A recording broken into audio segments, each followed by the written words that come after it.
பழனிவேல் இந்த விஷயத்த முத்துவேல் கிட்டேயும் சக்திவேல் கிட்டேயும் போய் சொன்னதுமே அந்த வீட்டில் இருக்க இத்தனை பேருமே அதிர்ந்து போகிறாங்க. இப்படியெல்லாம் இந்த உலகத்தில் ஒரு பொண்ணு இருக்க முடியுமா? அந்த குடும்பமும் சேர்ந்து பொய் சொல்லியிருக்க கூட அந்த பொண்ணுமே இந்த பொய்க்கெல்லாம் ஒத்துழைச்சி தானே இந்த வீட்டுக்கு வந்திருக்கான். அச்சிச்சோ, இப்படியெல்லாம் ஒரு பொண்ணு நம்ம கோமதி வீட்டுக்கு மருமகளாக வருவான்னு நான் கனவுல கூட நினச்சி பார்க்கலன்னு சொல்லி வடிவு மாறின்னு எல்லாருமே அதை பற்றி பேச, என்னென்ன இந்த அளவுக்கு கேவலமாக நடந்திருக்காங்க, போட்ட நகை எல்லாமே போலியானது, ஏன் இந்த பாண்டியனுக்கு அது கூட தெரியாதுன்னு சொல்ல மச்சான் எங்க அதெல்லாம் வாங்கி பார்த்தாரு, அதெல்லாமே அந்த பிள்ளைகிட்ட தானே இருந்துச்சு. அதுக்கப்புறமா அக்காவுடைய லாக்கரில் இங்கே கொண்டு வச்சுட்டாங்க. இப்போ வெளியே எடுத்து கொண்டு வந்த பிறகு தானே விஷயமே தெரிஞ்சுது. நல்ல வேலை மீனாவோ ராஜியும் அந்த இடத்துல உண்மையை சொன்னதுனாலையும் அங்கே தங்கமேல் கிட்ட பேசினதுனாலையும் தான் தங்கமேல் இந்த விஷயத்தை ஒத்துக்கிட்டாங்க. இல்லைன்னா நடந்திருக்கதே வேற யாருக்கும். இப்போ திரும்பவும் ஜெயிலில் போய் தான் உட்கார வேண்டியது இருந்திருக்கும் அந்த குடும்பம் அப்படின்னு பழனிவேல் சொல்ல, இதை கேட்ட முத்துவேலும் சக்திவேலும் அப்படியே ஆடி போய் தான் நிற்கிறாங்க. இவ்வளோ ஒரு கேவலமான குடும்பத்தை நான் என் வாழ்க்கையில் பார்த்ததே இல்லைன்னு சொல்லிட்டு முத்துவேலும் சக்திவேலும் ஒருத்தருக்கு ஒருத்தர் பேசிக்கிட்டு இருக்காங்க. அங்கேருந்து இங்கே பழனிவேலும் தான் கடைக்கு போக கொஞ்ச நேரத்தில் எங்கள் வீட்டிலேருந்து கிளம்பின முத்துவேலும் சக்திவேலும் நேராக பழனியுடைய கடைக்கு போகிறாங்க. சுகன்யா அந்த கடையில் இருக்கிறத பார்த்ததும் பழனியை வந்துட்டு வெளியே கூப்பிடுறாங்க. பழனி ஒரு நிமிஷம் இங்கே வா அப்படின்னு சொல்லும்போது இதோ வந்துட்டேனே அப்படின்னு உடவு செய்கிறாங்க. என்னடா உன் அண்ணனுங்க கடைக்கு கூட வராமல் என்ன முக்கியமான விஷயம்னு சொல்லிட்டு குமாரை பார்த்து கேட்க, ஒன்றும் லட்சத்தி ஏதோ முக்கியமான விஷயந்தான் சொன்னாங்க, என்ன ஏதுன்னு கூட நான் கேட்டுக்கல அப்படின்னு இங்கே குமாரும் வந்துட்டு சொல்லிட்டு இருக்கும்போது தான் அதுக்கு உடனேயே இங்கே பக்கத்தில் நின்றுட்டு இருக்க சுகன்யா ஒரு மாதிரி பார்த்துட்டே இருக்க. பழனியும் சரிங்க என்ன அப்படின்னு உடனே வண்டி எடுத்துகிட்டு கிளம்ப செய்கிறாங்க. கடையை இந்த நேரத்தில் இங்கே விட்டுட்டு எதுக்காக போகிறாரு, அதான் நான் இருக்கல சித்தி நான் பார்த்துக்கிறேன்னு குமாரும் சொல்லிக்கிட்டு கடையை பார்த்துக்கணுன்றதுக்காக அவர் அங்கே நின்றுட்டு இருக்கவும் செய்கிறாரு. கொஞ்ச நேரத்தில் அங்கேருந்து கிளம்பின பழனிவேலும் அங்கே மில்லில் இருக்க அண்ணன்களை பார்க்குறதுக்காக போகிறாங்க. என்னடா நான் சொன்ன மாதிரி கூட்டிகிட்டு வந்தியாடான்னு சொல்லி கேட்க, அதெல்லாம் கூட்டிகிட்டு வந்தேனே அப்படின்னு சொல்லிட்டு இங்கே மாணிக்கத்தை தான் வரவழைச்சி காட்டவும் செய்கிறாங்க. மாணிக்க பக்கத்தில் வர ஏதோ முக்கியமான விஷயம் பேசணும்னு சொல்லி பழனி தம்பி தான் நீ கூட்டிகிட்டு வந்தா, அப்படி என்ன விஷயம்னு சொல்லுங்க அப்படின்னு கேட்குறாங்க. இங்கே மாணிக்கமும் நீயும் குடும்பமும் மனசில் என்ன நினச்சிட்டு இருக்கீங்க, பொய்யான புகாரை கொடுத்து இன்னைக்கு கோர்ட்டு கேஸுன்னு அலைய விடுற அளவுக்கு கொண்டு வந்து நிறுத்திட்டீங்க. அது பார்த்தாதுன்னு திரும்ப அந்த குடும்பத்து மேலே பழி போடணும்னு நகை விஷயத்தில் வேற இப்படி குட்டையை குழப்பிட்டு இருக்கீங்க அப்படின்னு சொல்லிட்டு அங்கே முத்துவேலும் சக்திவேலுமே கேட்குறாங்க மாணிக்கத்துக்கிட்ட. மாணிக்கம் வந்துட்டு அது வந்து எங்கள் பொண்ணு வாழ்க்கைக்காக உன் பொண்ணு வாழ்க்கைக்காக காப்பாற்றணும்னா யார் மேலே வேணாலும் என்ன பழி வேணாலும் போடலான்ற ஒரு நினைப்பு தான் உனக்கா அப்படின்னு சொல்லிட்டு இங்கே கேள்வி கேட்க செய்கிறாங்க. அதுக்கு மாணிக்கம் பதில் பேச முடியாமல் நின்றுட்டே இருக்க, உடனே முத்துவேல் பக்கத்தில் இருக்கதும் இங்கே பழனிவேல் கிட்ட டே இந்த பணத்தை எடுத்துகிட்டு வாடான்னு சொல்லும்போது கட்டுக்கட்டாக பணத்தை இங்கே பழனிவேல் தான் கொண்டு வந்து கொடுக்குறாங்க. கிளம்பி வந்த முத்துவேல் இந்த அப்படிங்க அப்படின்னு சொல்லி கையில் கொடுக்க, இப்போ இதுக்கு இம்புட்டு பணம் அந்த பணத்தை பார்த்ததுமே அவர் மனசு மாற செய்து ரொம்ப சந்தோஷம் முகத்தில் வரவும் செய்து அந்த பணத்தை வாங்குற மாணிக்கம் இப்போ எதுக்கு இவ்வளோ பணம் அப்படின்னு சொல்லி கேட்க, உன் குடும்பம் இருக்க நிலைமை எனக்கு நல்லா தெரியும். இப்போ பார்த்ததுக்கும் உன் பொண்ணும் வாழ்க்கை இழந்து வாழ வேட்டியும் வீட்டில் வந்து உட்காந்துருக்கா. இது போதாததுக்கு நீங்கள் இன்னும் கோர்ட்டு கேஸுன்னு அப்படி இப்படின்னு அலைய வேண்டியது வேற இருக்குது. அதுக்காக நான் இந்த பணத்தை கொடுக்கல. நீ கொடுத்த கம்ப்ளைண்ட்டை வாபஸ் வாங்கு. அந்த குடும்பத்தை இனி கோர்ட்டு கேஸுன்னு அலைய விடக்கூடாது. அதுக்காக தான் அப்படின்னு சொல்ல, பாக்கியத்தை கேட்காம எப்படி இந்த விஷயத்தில் நான் மட்டும் முடிவெடுக்கிறது, இதெல்லாம் பண்ணது என் மனைவி தானே. அப்புறம் அவர் ரொம்ப கோபப்படுவான். இல்லைங்க எனக்கு எந்த பணமும் வேணாம், நீங்களே பிடிங்க அப்படின்னு சொல்லி கொடுக்க, இதில் 2 லட்சம் ரூபாய்க்கு மேலே பணம் இருக்குது அப்படின்னு சொன்னதும் வாயை பிளந்த மாதிரி மாணிக்க நிற்க, இங்கே பாரு உன் பொண்ணு அந்த வீட்டுக்கு வாழ போகணும்னு ஆசைப்படுறதெல்லாம் உண்மைதான். உன்னே ஒன்று பண்ணு, இந்த பணத்தை வாங்கினது உன் பொண்டாட்டிக்கோ உன் பொண்ணுக்கோ தெரிய வேண்டாம். உன் பொண்ணை கூட்டிகிட்டு போய் கொடுத்த கேஸை வாபஸ் வாங்கினா மட்டும் போதும். அதுக்கப்புறமா அந்த வீட்டில் இருக்கவங்களை இறக்கப்பட்டு உன் பொண்ணை கூட்டிகிட்டு போகிறதுக்கும் ஒரு வாய்ப்பு இருக்கு அப்படின்னு சக்திவேல் சொல்கிறாங்க. மாணிக்க இதை கேட்டு அப்படியே அதிர்ந்து போய் தான் நிற்கவும் செய்கிறாங்க.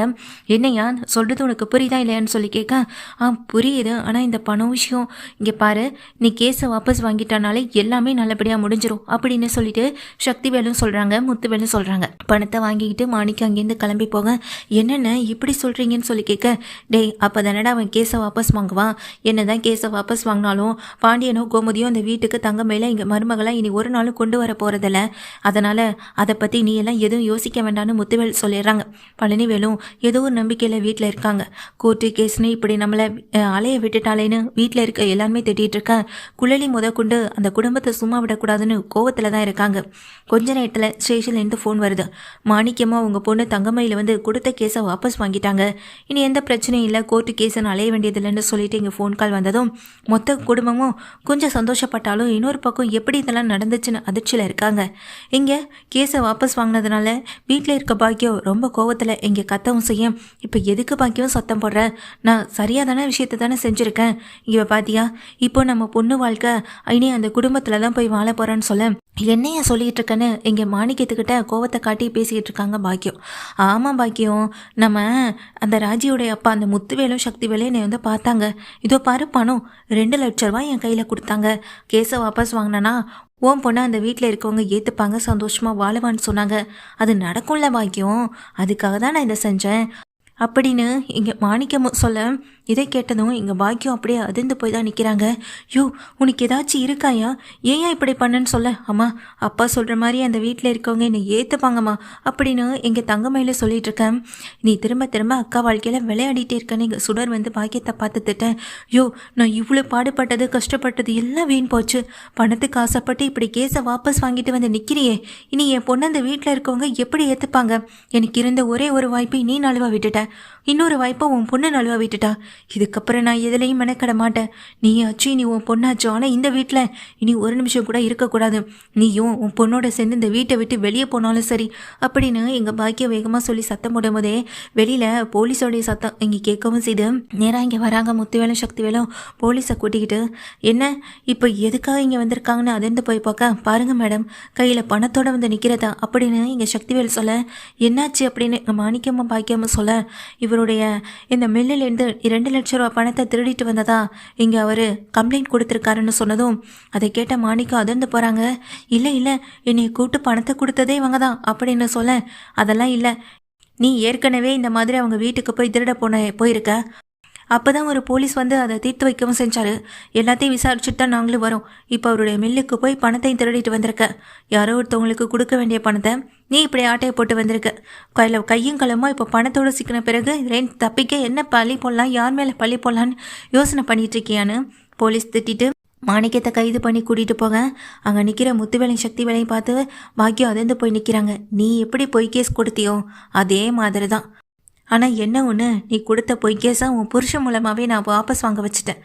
ஆனால் இன்றைக்கி நான் கொடுத்த பொய் கேஸ் மூலமாக உன் குடும்பப்பட போகிற பாட்டை மட்டும் பார்த்துக்கிட்டே இருன்னு சொல்ல, இதை கேட்டு பாக்கியம் முறைச்சி பார்த்து ரொம்ப கோவத்தில் சக்திவேலையும் முத்துவேலையும் பார்க்க தங்கமயில் அழுதுகிட்டே நிற்கிறாங்க.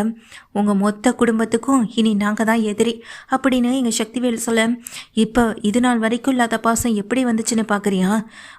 எங்களுக்குன்னு எங்கள் தங்கச்சி மேலே எவ்வளோ கோபம் வேணாலும் இருக்கட்டும், ஆனால் அந்த வீட்டு பொண்ணு நாங்கள் கோர்ட்டு கேஸுன்னு அலைய விடக்கூடாதுன்றதுக்காக எவ்வளோ பெரிய தப்பாக இருந்தாலுமே அதுக்காக எங்களுடைய பையனை எங்களுக்கு திருப்ப ஒப்படைச்சான். அப்படிப்பட்ட ஒரு குடும்பத்துக்கு நாங்கள் திருப்பி செய்கிற கைமாறு தான் இதுவும் அப்படின்னு சக்திவேல் சொல்கிறாங்க.